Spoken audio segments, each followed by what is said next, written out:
Bonjour à tous et bienvenue dans ce premier numéro de 2018. Au menu de cette première édition. Il y a un an, le 45e président des États-Unis était investi à la Maison-Blanche. Donald Trump ne cesse depuis de faire parler de lui, aussi bien sur les questions nationales qu'à propos de ses positions vis-à-vis des grands dossiers internationaux. Un an au pouvoir, clôturé par la sortie d'un livre qui fait aussi couler beaucoup d'encre. On en parlera dans quelques instants.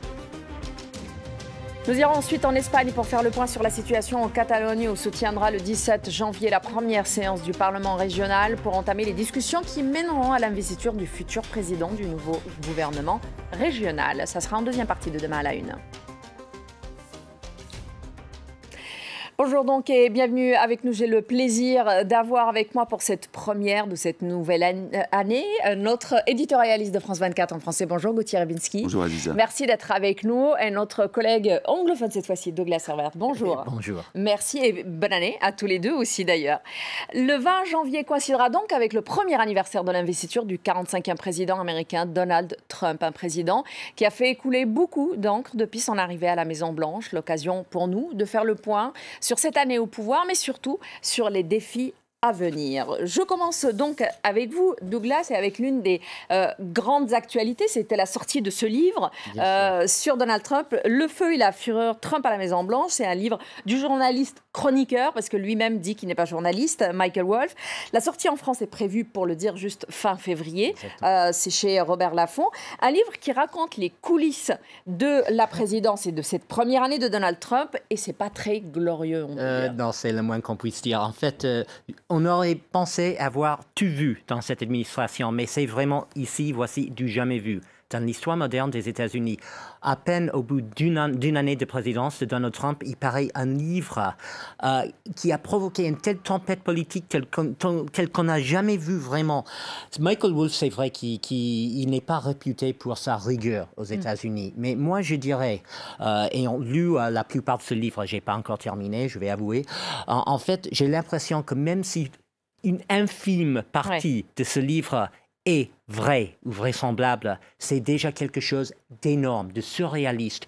Il dit des choses, il parle par exemple du soir des élections. Lorsque Donald Trump vient d'être élu, il dit de Donald Trump qu'il a été frappé de stupeur, il ne le croyait pas, et en fait Melania Trump, elle, fondait en larmes parce qu'elle aussi n'y croyait pas, mais ce n'était pas des larmes de joie. Et en fait, ce qui est incroyable avec ce livre pour moi, l'impression que j'ai retiré de ce livre, c'est qu'il confirme ce que tout le monde savait déjà. Et c'est quoi? C'est que au bout de... il faut conclure que Donald Trump est incompétent, il n'est pas sérieux, il n'est pas à la hauteur de ce job. Et que la plupart de ses proches conseillers, parce que Michael Wolff, il affirme avoir interrogé plus de 200 collaborateurs et Trump avoir passé 18 mois depuis avant l'élection, depuis la campagne de Donald Trump, jusqu'après l'élection à la Maison-Blanche. Il se fondait dans le décor, il s'est glissé dans la Maison-Blanche comme petite souris, il a observé tout ce qui se passait. C'est presque comme si les gens autour de lui ont oublié qu'il était là. Et en fait, c'est à part de ça, à base de ça, qu'il a pris vraiment les confidences de proches anciens conseillers stratégiques, Steve Bannon, qui avait parlé par exemple d'Ivanka Trump comme étant contre ses pieds. Oui, absolument. Il dit d'ailleurs qu'elle-même projette éventuellement de se présenter un jour à la présidence. Alors, parlons de cette première année au pouvoir, et je reviens vers vous, Gauthier. Déjà au niveau national, en termes de politique nationale, comment s'en sort Donald Trump ? La grande affaire, c'est la fiscalité. C'est là-dessus qu'il a été élu. Et là, c'est une imposture totale. C'est-à-dire qu'il s'est adressé à un public que l'on appelle parfois, de manière très méprisante, le white trash, c'est-à-dire la raclure blanche, entre guillemets. Ce terme a une vieille histoire qui remonte même à la colonisation britannique. C'est une sorte de quart-monde socio-culturel américain blanc et qui, finalement, a été victime de ce discours où Trump leur dit « je vais baisser les impôts, donc vous allez payer moins ». Et en réalité, en baissant ces impôts, vous avez une baisse forcément des prestations sociales qui précisément frappe encore plus durement cette catégorie de population dans 3 domaines qui sont essentiels pour des millions d'Américains: se soigner, se loger et assurer le financement des études pour les enfants, c'est-à-dire l'ascenseur social ou le rêve américain.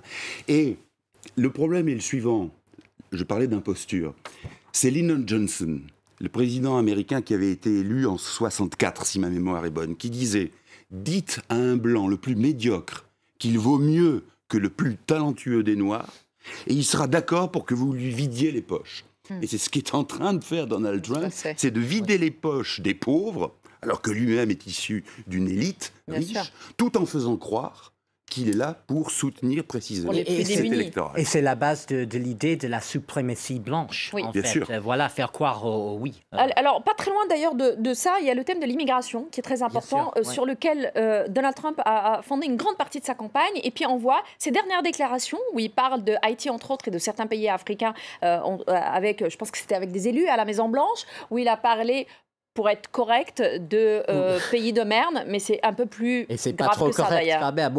En fait, mais c'est déjà très correct par rapport à ce qu'il a dit. Et le mot en anglais, c'est encore plus vulgaire. J'ai dit shithole en anglais, en fait, c'est encore plus vulgaire que pays de merde en français. En fait, vous savez quand... C'est du populisme ce qu'il fait. C'est du populisme. En fait, il a toujours ses promesses à sa base. C'est toujours sa base. En fait, il mise une politique étrangère en fonction toujours de sa base. C'est comme si vraiment il ne se soucie pas trop des conséquences de sa politique tant que sa base reste contente. Et ce qui est incroyable ici avec la présidence, il faut prendre un bilan après une année et on peut parler de l'immigration. Cette sortie-là, les pays de merde, quoi. En fait, des choses qui auraient été scandaleuses, impensables à peine il y a un an, aujourd'hui sont rentrées dans la normalité presque. Ça ne choque plus personne. Et pour moi, c'est la chose peut-être la plus dangereuse de ce qu'on peut appeler l'ère Trump. C'est-à-dire que notre capacité à être choqué par les choses, c'est pas la même. C'est pas la même. Les républicains aux États-Unis qui, jadis auparavant, auraient été perçus comme étant vraiment des extrêmes droites républicaines ultra-conservateurs, aujourd'hui, c'est presque comme des républicains modérés, c'est presque comme des démocrates, c'est comme des amis des démocrates. C'est vraiment une époque qui a changé à l'échelle du pays, un changement massif de conscience sociale. Absolument. Alors, Donald Trump s'est aussi illustré sur beaucoup de dossiers internationaux, à commencer par la relation avec la Corée du Nord et avec Kim Jong-un et comment il le traite de Rocket Man dans tous ses tweets. Un mot sur cette relation avec la Corée du Nord, Gauthier. C'est énorme parce que c'est la fin de la dissuasion nucléaire. La dissuasion nucléaire, c'est basé sur une rationalité des acteurs. C'est-à-dire le fait « je te fais peur, tu me fais peur, on s'arrête là ». À partir du moment où on a affaire à quelqu'un comme Trump ou Kim Jong-un, qui sont imprévisibles, on sort de la rationalité. Avec la possibilité d'user d'armes nucléaires, même tactiques, qui sont catastrophiques sur une échelle territorialement limitée, mais catastrophiques tout de même. Et à partir de là, d'avoir affaire à un personnage comme Trump qui règle un différend international à sa propre échelle. Et de ce point de vue-là, on est dans une forme de néo-impérialisme américain, c'est-à-dire qu'on revient au 19e siècle, où des puissances militaires faisaient jouer du canon et jouer de la canonnière en disant... je m'adresse aux plus faibles de la sorte et je fais ce que je veux. C'est comme ça que les traités internationaux du commerce, par exemple, TAFTA, TPP, etc., ont été jetés à la poubelle en disant ce sont nos intérêts et vous voyez les répercussions que ça a sur le monde entier. Donc, je termine là, tous les gentils souverainistes BA qui avaient applaudi à l'élection de Trump en disant « voilà, chacun chez soi et les vaches seront bien gardées », mais finalement non. L'isolationnisme, ça ne veut pas dire l'autarcie, ça veut dire s'occuper du monde entier, du simple point de vue de son intérêt, et on le voit à travers le risque de la Corée du Nord et de ses traités commerciaux. J'allais juste ajouter à cela le fait que Trump lui-même avait dit que à quoi bon avoir un arsenal nucléaire si on ne va pas s'en servir. Alors, et ça montre à quel point il ne comprend pas l'idée même de déterrence nucléaire. Alors justement, en parlant du nucléaire, voilà un dossier aussi sur lequel il s'est beaucoup exprimé, c'est l'Iran. Il voudrait remettre en question l'accord qui a été passé avec l'Iran. Ouais, en fait, il continue dans la même ligne, en fait, à 3 reprises déjà. Aujourd'hui, on s'attend encore. Il a en fait, c'est-à-dire laissé continuer, si on veut dire, l'accord. C'est-à-dire qu'il n'a pas mis un terme à cet accord, bien qu'il ait à plusieurs reprises signalé sa volonté d'y mettre à terme fin. Parce qu'il pense, comme on a dit, il a dit à plusieurs reprises, tabasser le thème, que en fait c'est le pire accord jamais conclu dans l'histoire du monde. Et qu'on ne pouvait pas faire confiance à l'Iran. Et toujours la faute à Obama, bien sûr. Alors, en fait, Trump, même si maintenant il ne met pas fin à l'accord parce qu'il ne peut pas le faire d'une manière unilatérale, c'est quand même six pouvoirs qui ont négocié sur plusieurs années cet accord, même s'il ne peut pas le faire d'une manière unilatérale, ce qu'il est en train de faire effectivement, c'est de miner, d'entraver l'accord, c'est-à-dire il fragilise l'accord. Et c'est-à-dire effectivement, ça peut avoir des conséquences parce que l'Iran pourrait par conséquence réagir d'une manière pour déstabiliser l'accord, déstabiliser son respect de l'accord que jusqu'ici, selon la communauté internationale... Et selon l'Agence internationale, justement, nucléaire, elle respecte plutôt bien l'accord. Un petit mot juste sur le conflit israélo-palestinien, parce qu'on se rappelle bien sûr tous de cette reconnaissance de Jérusalem par Donald Trump comme la capitale d'Israël. C'est aussi une grande position, parce que c'est la seule chose qu'il a faite sur ce conflit israélo-palestinien, finalement. Oui, alors, elle part d'un arrière-plan qui serait trop long à développer ici. C'est qu'il y a une forte tendance de l'ultra-conservatisme américain à dire qu'au fond, de manière messianique, évangélique, que la renaissance du christianisme passe par un essor et par la splendeur d'Israël. Et que donc, il faut en passer par là pour arriver à l'essor du christianisme, à la renaissance du christianisme. Mais...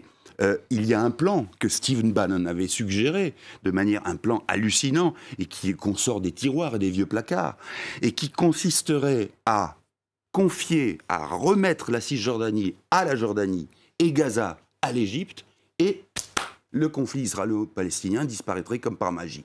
Avec l'assentiment, d'ailleurs, il faut le dire, du Premier ministre israélien, Benjamin Netanyahou, qui avait trouvé que ce n'était pas une mauvaise idée. Vous voyez que là, on est effectivement dans l'irréel et une façon de nier complètement la complexité des problèmes et la réalité du phénomène national palestinien, qu'on l'approuve ou qu'on ne l'approuve pas. En tout cas, de tout le processus de paix qui est remis en question. J'ai plus que 10 secondes, Douglas. Je voudrais juste finir sur une question, c'est quand même... un des rares présidents, si ce n'est le seul, où on parle aujourd'hui de ses mentalités, de ses capacités mentales. On ne parle même plus juste d'incompétence. Des psychologues, des psychiatres qui disent qu'il faudrait effectivement qu'on le teste, en fait. Il a des examens médicaux, mais il refuse de se faire examiner, diagnostiquer au niveau psychiatrique. Et en fait, oui. Et c'est même ses conseillers, mais peut-être ils ne disent pas publiquement, mais surtout dans le livre de Michael Wolff, c'est clair qu'il croit que c'est quelqu'un qui n'est pas à la hauteur de sa fonction. Il est incapable de faire le job. Merci beaucoup, Douglas. Et merci à vous, Gauthier. Merci à vous de nous avoir suivis pour cette première partie. Surtout, vous restez en place. On revient juste après la deuxième partie pour continuer la deuxième partie, mais ça sera juste après le bulletin d'information. À tout de suite.